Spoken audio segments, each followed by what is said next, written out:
எல்லாருக்கும் வணக்கம். இன்றைக்கி என்ன பார்க்க போகிறோம் அப்படின்னா, இன்றைக்குமே வந்து நம்ம விலாகில் வந்து என்ன பார்க்க போகிறோம் அப்படின்னா, இன்றைக்கும் வந்து கோலம் போடுறது தான் பார்க்க போகிறோம். இப்போ வந்து நம்ம அபியப்பா வந்து இன்றைக்குமே அவர் வந்து போட்டுருக்காரு. இன்றைக்கி வந்து வேறு கோலால் போடுறாரு. ஸோ அது வந்து நம்ம பார்க்கலாம்.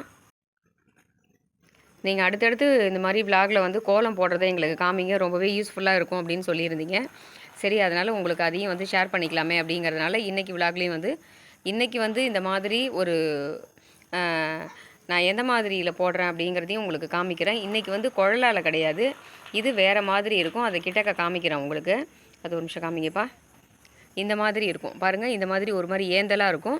இதில் வந்து அப்படியே மாவை எடுத்துகிட்டு அப்படியே கையில் பிடிச்சின்னு அது மாதிரி அப்படியே போட வேண்டியதான். இப்போ உங்களுக்கு அதை வந்து கிட்டக்க காமிக்கிறேன் பாருங்கள். இந்த மாதிரி போடும்போது நம்ம பொறுமையாக இழுக்கணும். ஏன்னா ரோட்டில் வந்து மேடு பள்ளங்கள்லாம் இருக்கும் இல்லையா, அதனால் நம்ம பொறுமையாக தான் போடணும். இப்போ இந்த பக்கமும் அந்த மாதிரி போட்டுக்கலாம். நம்ம வியூவர் வந்து சொல்லியிருந்தீங்க, எங்களுக்கு போடவே வரல, குழல்லேருந்து மாவே விழலை அப்படின்னீங்க. உங்களுக்கு அந்த மாதிரி மாவு சரியாக விழலை அப்படின்னா, ஒரு பெரிய புஸ்தகம் தைக்கிற ஊசி மாதிரி ஏதாவது இருந்தது அப்படின்னா, அந்த ஊசி வச்சு நீங்கள் கொஞ்சம் ஹோலை பெருசு பண்ணிட்டீங்க அப்படின்னா உங்களுக்கு மாவு வந்து சரியாக விழும்.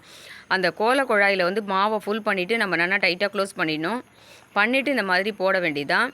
சரியான முறையில் மாவு விழலை அப்படின்னா அந்த ஊசியால் கொஞ்சம் ஹோலெல்லாம் நம்ம வந்து அந்த ஓட்டைகளை கொஞ்சம் பெருசு பண்ணி போட்டோம் அப்படின்னா நமக்கு வந்து இழைகள் வந்து பளிச்சுன்னு தெரியும். மாவுமே வந்து நல்லா கீழே இறங்குறது நல்லா தெரியும். இப்போ நமக்கு எந்த அளவுக்கு உங்களுக்கு நான் க்ளோஸ்அப்பில் காமிக்கிற பாருங்கள், ரொம்பவே சூப்பராக இருக்குது பாருங்கள். இந்த மாதிரி பளிச்சுன்னு வந்து நல்லா தெரியும். இப்போ அடுத்தது மேலேயும் அந்த மாதிரி நம்ம வந்து போட்டுக்கலாம்.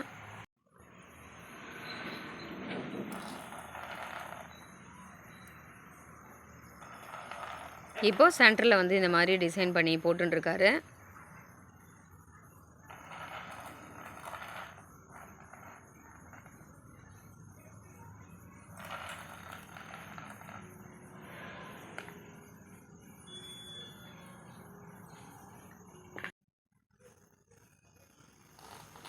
தரை வந்து நமக்கு சமமாக ஈவனாக இருந்தால் தான் வந்து இழைகள் வந்து அந்த கோல குழா வந்து சிக்காமல் நல்லா வரும்.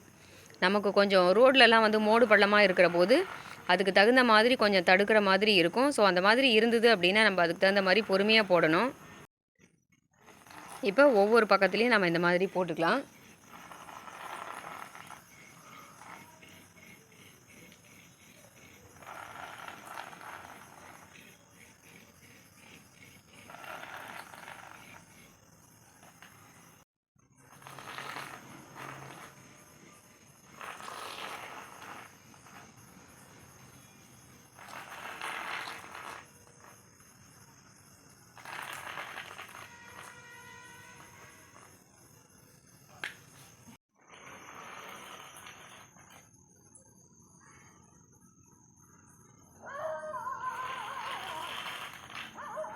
இப்போ அதன் மேலே வந்து இந்த மாதிரி ஆங்கிளில் வந்து நம்ம வந்து இப்போது இழைகளை வந்து போட்டுக்கலாம். கிட்டத்தட்ட ஒரு இன்ட்டு மாதிரி நம்ம இப்போ போடுறோம். இப்போ இதே மாதிரி அடுத்த பக்கத்துலேயும் நம்ம இந்த மாதிரி போடணும்.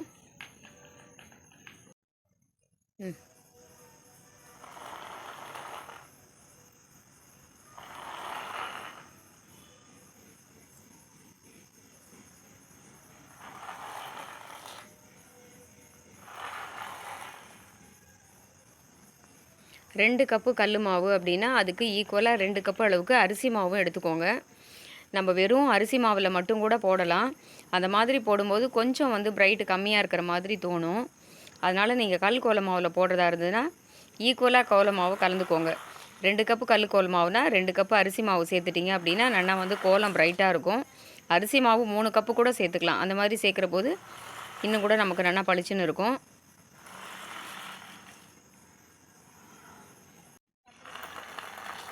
இப்போ 4 பக்கமும் இந்த மாதிரி நம்ம ஒரு இன்ட்டு மார்க் மாதிரி கிட்டத்தட்ட பார்த்தீங்க அப்படின்னா ஒரு லிங்கம் ஷேப்பில் வந்துடும். இந்த மாதிரி போடும்போது ரொம்பவே அழகாக பிரைட்டாக இருக்குது பாருங்கள். பார்க்குறச்சவே தெரியும். கோலம் உங்களுக்கு இப்போ ஃபுல்லாகவே தெரியுறது பாருங்கள் எந்த அளவுக்கு சூப்பராக இருக்குது அப்படின்ட்டு. ரொம்பவே பிரைட்டாகவும் இருக்குது. இப்போ நம்ம வந்து சிம்பிளான ஒரு கோலமாக தான் போட்டிருக்கோம். சிக்கன் ரொம்ப பெருசாக இல்லாமல் மீடியமாக ரொம்ப அழகான கோலமாக போட்டிருக்காரு. இப்போ இதில் வந்து நடுவில் வந்து இந்த மாதிரி செம்மண் இட்டுட்டு அதுக்கப்புறம் ஓரத்துலேயும் நம்ம செம்மண் இடும்போது ரொம்ப நல்லாயிருக்கும். நான் வந்து காவி பொடி இல்லை, ஒரிஜினலான செம்மண்ணே இருக்கு இல்லையா, அதை வந்து தண்ணியில் ஊற போட்டு குழச்சி அதுதான் இடுறேன்.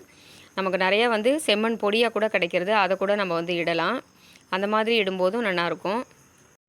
சுற்றி ஓரத்துலேயும் இந்த மாதிரி நம்ம வந்து கொஞ்சம் நல்லா பட்டையாக இட்டுக்கணும் செம்மண்ணை. அப்போ தான் வந்து பார்க்குறதுக்கும் ப்ரைட்டாக நல்லாயிருக்கும். அந்த வெள்ளைக்கோடுகளில் படாமல் நம்ம வந்து ரொம்ப நல்லா பொறுமையாக இட்டுட்டோம் அப்படின்னா பார்க்குறதுக்கு ரொம்பவே அழகாக இருக்கும். உங்களுக்கு கிட்டக்க காமிக்கிறேன் பாருங்கள்.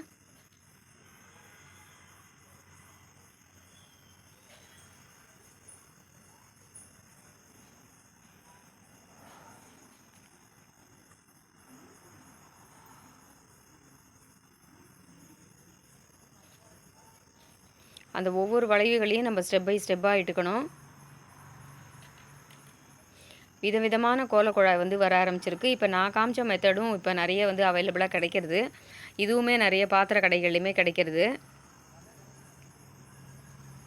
நமக்கு இந்த பொங்கல் சீசனில் கண்டிப்பாக மார்கழியில் வந்து இந்த மாதிரி கோலக்குழாய் வந்து கண்டிப்பாக பாத்திர கடைகளில் கிடைக்கிறது. நீங்கள் எந்த ஊரில் இருந்தாலும் உங்கள் ஊர்லேயும் அந்த மாதிரி கேட்டு பாருங்கள். பெரிய பெரிய கோவில் வாசல்லலாம் கூட இந்த மாதிரி கோலக்குழாய் கிடைக்கிறது.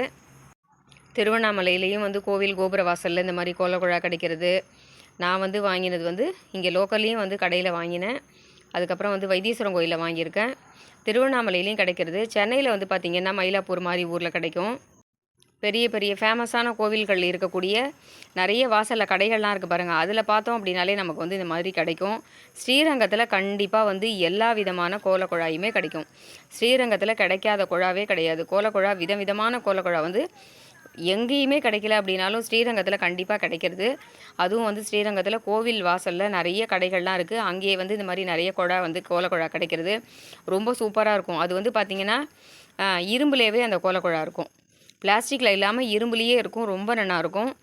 8 இழை, 16 இழை, 6, 4 அந்த மாதிரி எல்லாமே இருக்குது அங்கே. அந்த மாதிரி உங்களுக்கு ஸ்ரீரங்கம் போகிறதுக்கு, கோவில் போகிறதுக்கு, அந்த ஊருக்கு போகிறதுக்கு வாய்ப்பு கிடச்சிது அப்படின்னா நீங்கள் அங்கேயும் வந்து இந்த மாதிரி வாங்கலாம். அங்கே வந்து கிடைக்கும் போதே நம்ம நிறைய வாங்கி வச்சுக்கலாம். 8 இழையில் 16 இழையிலலாம் போடும்போது ஒரு தடவை ஒரு கோடு போட்டாலே நமக்கு பட்டையாக நல்லா பெருசாக கிடச்சிரும். விசேஷ நாட்கள், பண்டிகை நாட்களில் போடும்போது ரொம்ப ஈஸியாக சௌரியமாக இருக்கும். பார்க்குறதுக்கே ரொம்ப அழகாக இருக்குது பார்த்தீங்களா. இப்போ ஃபுல்லாக வந்து செம்மண் இட்டுட்டு மேலே வந்து நம்ம டெக்கரேட் பண்ணிக்கலாம். இப்போ வந்து கோலம் வந்து போட்டு முடிச்சாச்சு. கோலத்தில் வந்து சுற்றி செம்மண் இட்டுட்டு அவுட்லைனும் நம்ம வந்து போட்டுட்டோம். இப்போ என்ன பண்ண போகிறோம்னா ஒவ்வொரு கார்னர்லேயும் தாமரை மாதிரி போட்டுட்டு அதுக்கப்புறம் 4 பக்கம் 4 விளக்குகள் தான் போட போகிறேன். இப்போ வாங்க பார்க்கலாம்.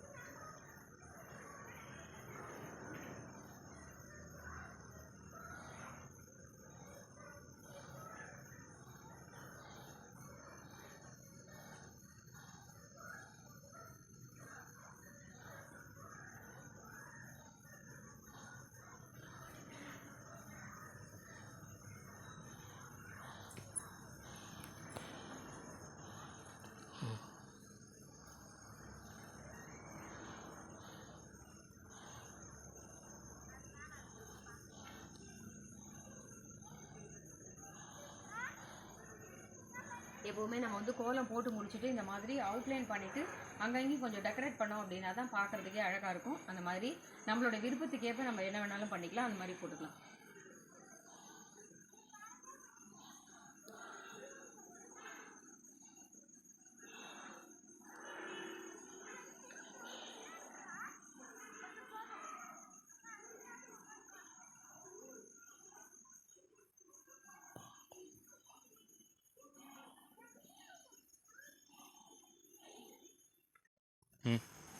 இப்போ 4 பக்கம் வந்து தாமரை போட்டிருக்கோம் பாருங்கள், ரொம்ப அழகாக இருக்குது.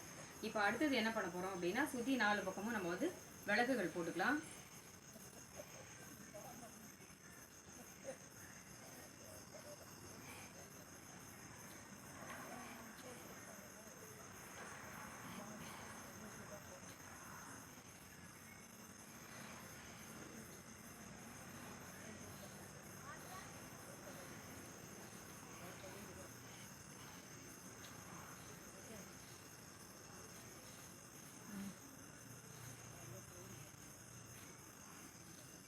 இப்போ இதே மாதிரி நம்ம எல்லா பக்கத்துலேயும் விளக்குகள் போட்டுட்டு பார்க்கலாம். இந்த மாதிரி மெத்தடில் வந்து சிம்பிளான கோலமாக வேணும் அப்படின்னா கூட நீங்கள் போடுறதுக்கு உங்களுக்கு சௌரியமாக இருக்கும் அப்படிங்கிறதுனால தான் இன்றைக்கி வந்து சின்னதான கோலமாக வந்து போட்டிருக்கேன். இந்த மாதிரி மெத்தடில் வந்து நீங்கள் போட்டு பாருங்கள். அபியப்பா எப்படி போட்டிருக்காரு அப்படிங்கிறதையும் பார்த்துட்டு எப்படி இருக்குன்றதையும் கமெண்ட்டில் சொல்லுங்கள். இதே மாதிரி மறுபடியும் வேறொரு வீடியோவில் சந்திக்கிறேன். நன்றி, வணக்கம்.